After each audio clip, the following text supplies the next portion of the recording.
नमस्कार। प्रांजल ज्ञान गंगा में आप सभी का स्वागत है। हम संक्षिप्त महाभारत का पाठ कर रहे हैं, जिसमें कि आदि पर्व के अंतर्गत ये सारी कथाएं आ रही हैं। कल हमने राजकुमारों की शिक्षा और परीक्षा तथा एकलव्य की गुरु भक्ति की कथा पढ़ी थी। आज हम रंगमंडप में राजकुमारों के अस्त्र कौशल का प्रदर्शन और कर्ण को अंगदेश का राजा बनना की कथा को पढ़ेंगे, जो कि इस प्रकार है। वैशंपायन जी कहते हैं, जन्मेजय, द्रोणाचार्य ने राजकुमारों को अस्त्र विद्या में निपुण देखकर कृपाचार्य, सोमदत्त, बाल्हीक, भीष्म, व्यास और विदुर आदि के सामने धृतराष्ट्र से कहा, राजन, सभी राजकुमार सब प्रकार की विद्या में निपुण हो चुके हैं। आपकी इच्छा हो, अनुमति दें तो उनकी अस्त्र विद्या का कौशल एक दिन सबके सामने दिखाया जाए। धृतराष्ट्र ने प्रसन्न होकर कहा, आचार्य, आपने हमारा बहुत बड़ा उपकार किया है। आप जिस समय, जिस जगह, जिस प्रकार अस्त्र कौशल का प्रदर्शन उचित समझें और समझते हों करें। उसके लिए जिस प्रकार की तैयारी की आवश्यकता होगी उसकी आज्ञा करें। तदंतर उन्होंने विदुर जी से कहा, विदुर, आचार्य के आज्ञा अनुसार तैयारी कराओ, यह काम मुझे बहुत प्रिय है। द्रोणाचार्य ने रंगमंडप के लिए एक झाड़ झंकार से रहित समतल भूमि पसंद की। जलाशयों के कारण वह भूमि और भी सुहावनी थी। शुभ मुहूर्त में पूजा करके रंगमंडप की नींव डाली गई। रंगमंडप तैयार होने पर उसमें अनेकों प्रकार के अस्त्र शस्त्र टांगे गए और राजघराने के स्त्री पुरुषों के लिए उचित स्थान बनवाए गए। स्त्रियों और साधारण दर्शकों के अलग अलग स्थान थे। नियत दिन आने पर राजा धृतराष्ट्र, भीष्म एवं कृपाचार्य साथ वहां आए। चारों ओर मोतियों की झालरें लटक रही थीं। साथ ही गांधारी, कुंती एवं बहुत सी राज परिवार की महिलाएं भी अपनी अपनी दासियों के साथ आईं। ब्राह्मण, क्षत्रिय, वैश्य आदि आकर यथा स्थान बैठ गए। वहां की भीड़ उमड़ते समुद्र के समान जान पड़ती थी। बाजे बजने लगे। आचार्य द्रोण श्वेत वस्त्र, श्वेत यज्ञोपवीत और श्वेत पुष्पों की माला पहने अपने पुत्र अश्वत्थामा के साथ वहां आए। उनके सिर के और मूछ दाढ़ी के बाल भी श्वेत ही थे। द्रोणाचार्य ने समयानुसार देवताओं की पूजा कर वेदज्ञ ब्राह्मणों से मंगल पाठ करवाया। राजकुमारों ने पहले धनुष बाण का कौशल दिखाया। तदंतर रथ, हाथी और घोड़ों पर चढ़कर अपनी अपनी युद्ध चातुरी प्रकट की। उन्होंने आपस में कुश्ती भी लड़ी। इसके बाद ढाल तलवार लेकर तरह तरह के पैतरे बदलने तथा हस्तलाघव दिखलाने लगे। सब लोग उनकी फुर्ती, सफाई, शोभा, स्थिरता और मुट्ठी की मजबूती आदि देखकर प्रसन्न हुए। भीमसेन और दुर्योधन दोनों हाथ में गदा लेकर रंगभूमि में उतरे। वे पर्वत शिखर के समान हट्टे कट्टे वीर, लंबी भुजाओं और कसी कमर के कारण बड़े ही शोभायमान हुए। वे मदमत्त हाथियों के समान चिंगाड़ चिंगाड़ कर पैंतरे बदलने और चक्कर काटने लगे। विदुर जी धृतराष्ट्र को और कुंती गांधारी को सब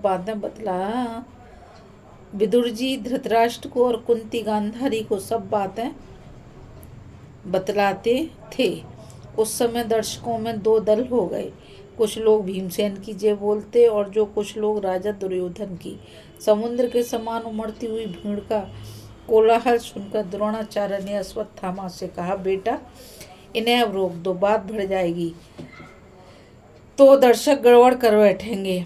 अश्वत्थामा ने उनकी आज्ञा का पालन किया। द्रोणाचार्य ने खड़े होकर बाजे बंद करवाए और गंभीर स्वर से कहा, अब आप लोग अर्जुन का अस्त्र कौशल देखें। ये मुझे सबसे अधिक प्यारे हैं। अर्जुन रंगभूमि में आए। उन्होंने पहले आग्नेयास्त्र से आग पैदा की, फिर वरुणास्त्र से जल उत्पन्न करके उसे बुझा दिया, वायव्यास्त्र से आंधी चला दी, पर्जन्यास्त्र से बादल पैदा किए, भौमास्त्र से पृथ्वी और पर्वतास्त्र से पर्वत प्रकट कर दिए। अंतर अंतरनास्त्र के द्वारा वे स्वयं छिप गए। वे क्षण भर में बहुत लंबे हो जाते तो पलक मारते बहुत छोटे। लोगों ने चकित होकर देखा कि वे दम भर में रथ के धुरे पर तो उसी क्षण रथ के बीच में और पलक मारते पृथ्वी पर अस्त्र कौशल दिखा रहे थे। उन्होंने बड़ी फुर्ती, सफाई और खूबसूरती के साथ सुकुमार, सूक्ष्म और भारी निशाने उड़ाकर अपनी निपुणता दिखाई। उन्होंने लोहे के बने सूगर को इतनी फुर्ती से 5 बाण मारे कि लोग एक ही बाण देख पाए। चंचल निशाने को भी भेदा। इसके बाद खड़ग युद्ध, गदा युद्ध तथा धनुर्युद्ध के अनेक पैतरे तथा हाथ दिखलाए। इसी समय कर्ण ने रंगभूमि के भीतर प्रवेश किया। जान पड़ा मानो कोई जीता जागता पहाड़ टहलता हुआ आ रहा है। कर्ण ने अर्जुन को संबोधित करके कहा, अर्जुन, घमंड ना करना, मैं तुम्हारे दिखाए हुए काम और भी विशेषता के साथ दिखाऊंगा। उस समय दर्शकों में तहलका मच गया और वे सब इस प्रकार खड़े हो गए मानो मशीन से उन्हें एक साथ खड़ा कर दिया गया। कर्ण की बात सुनकर अर्जुन एक बार तो लज्जित से हो गए, पर फिर उन्हें क्रोध आ गया। कर्ण ने द्रोणाचार्य की आज्ञा से सभी कौशल दिखलाए जिन्हें अर्जुन ने दिखलाया था। इससे दुर्योधन को बड़ी प्रसन्नता हुई। उसने कर्ण को गले लगाकर कहा, मेरे सौभाग्य से ही आपका आगमन हुआ है। हम और हमारा राज्य आपका ही है। इच्छा अनुसार इसका उपयोग कीजिए। कर्ण ने कहा, मैं तो स्वयं आपके साथ मित्रता करने को उत्सुक हूँ। इस समय मैं अर्जुन से द्वंद्व युद्ध करना चाहता हूँ। दुर्योधन ने कहा, आप हमारे साथ रहकर सब प्रकार के भोग भोगिए, मित्रों का प्रिय कीजिए और शत्रुओं के सिर पर पैर रखिए।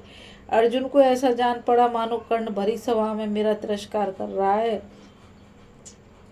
उन्होंने कर्ण को पुकार कर कहा, कर्ण, बिना बुलाए आने वालों और बिना बुलाए बोलने वालों को जो गति मिलती है वही तुम्हें मेरे हाथ से मरने पर मिलेगी। कर्ण ने कहा,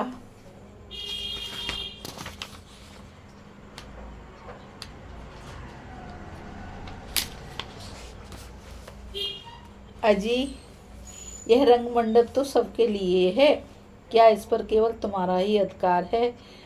कमजोर की तरह आक्षेप क्या करते हो? साहस हो तो धनुष बाण से बातचीत करो। मैं तुम्हारे गुरु के सामने ही तुम्हारा सिर धड़ से अलग किए देता हूँ।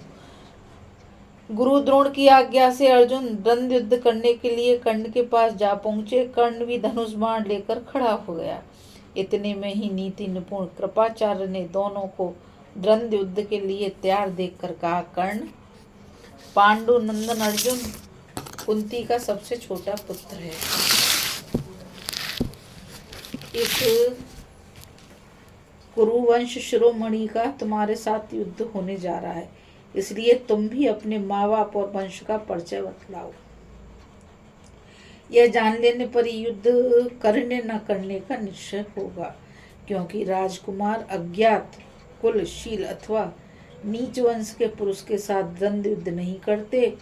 कर्ण पर मानो 100 घड़ा पानी पड़ गया। उसका शरीर श्रीहीन हो गया, मुंह लज्जा से झुक गया। दुर्योधन ने कहा, आचार्य जी, शास्त्र के अनुसार उच्च कुल के पुरुष, शूरवीर और सेनापति तीनों ही राजा हो सकते हैं। यदि अर्जुन कर्ण के साथ इसलिए नहीं लड़ना चाहते कि वह राजा नहीं है, तो मैं कर्ण को अंग देश का राज्य देता हूँ। यह कहकर दुर्योधन ने कर्ण को सुवर्ण सिंहासन पर बिठाया और तत्काल अभिषेक कर दिया। उस समय कर्ण के धर्मपिता अधिरथ को बड़ी प्रसन्नता हुई। उसका दुपट्टा बिखर रहा था, शरीर पसीने से लथपथ था और दुर्बल होने के कारण उसका अंजर पंजर दिख रहा था। वह कांपता कांपता कर्ण के पास आया और बेटा बेटा कहकर दुलार करने लगा। कर्ण ने धनुष छोड़कर बड़े सम्मान से उसके चरणों पर सिर रखकर प्रणाम किया। अभी उसका सिर अभिषेक के जल से भीग रहा था। अधिरथ ने झटपट कपड़े के छोर से अपना पैर ढक लिया, उसे छाती से लगाया तथा प्रेमाश्रु से उसका सिर भिगो दिया। अधिरथ का ऐसा व्यवहार देखकर पांडवों ने निश्चय कर लिया कि यह सूत पुत्र है। भीमसेन ने हंसते हुए कहा, अरे सूत पुत्र, तू अर्जुन के हाथों मरने योग्य भी नहीं है। तेरे वंश की अनुरूप तो यह है कि झटपट घोड़ों को चाबुक संभाल ले। अरे नीच, तू अंग देश का राज्य करने योग्य नहीं है। भला कहीं कुत्ता यज्ञ के भविष्य का अधिकारी होता है। कर्ण लंबी सांस लेकर सूर्य की ओर देखने लगा।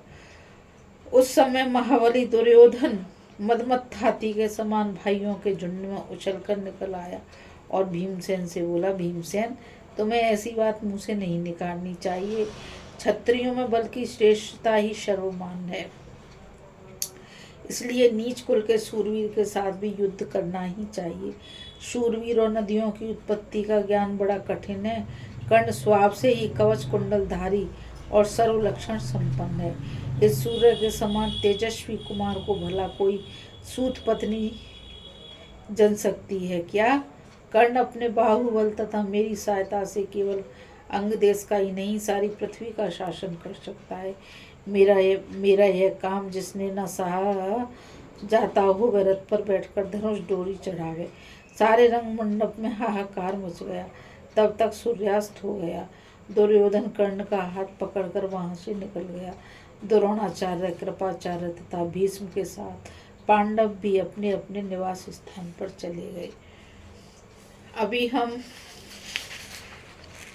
रंग मंडप में राजकुमारों के अस्त्र कौशल का प्रदर्शन और कर्ण को अंग देश का राजा बनने की कथा को सुन रहे थे। इस कथा में बस इतना ही है। कल हम द्रुपद का पराभव की कथा पढ़ेंगे। और मैं आप सभी से यही कहना चाहूँगी कि आप इस चैनल को ज़्यादा से ज़्यादा लाइक करिए, शेयर करिए और सब्सक्राइब करिए, ताकि यह अमूल्य ज्ञान अधिक से अधिक लोगों तक पहुंच सके और सभी इसका लाभ उठा सकें। आज के लिए बस इतना ही। मुझ गीता रावत को आज्ञा दीजिए। राधे राधे। जय श्री कृष्ण। नमस्कार।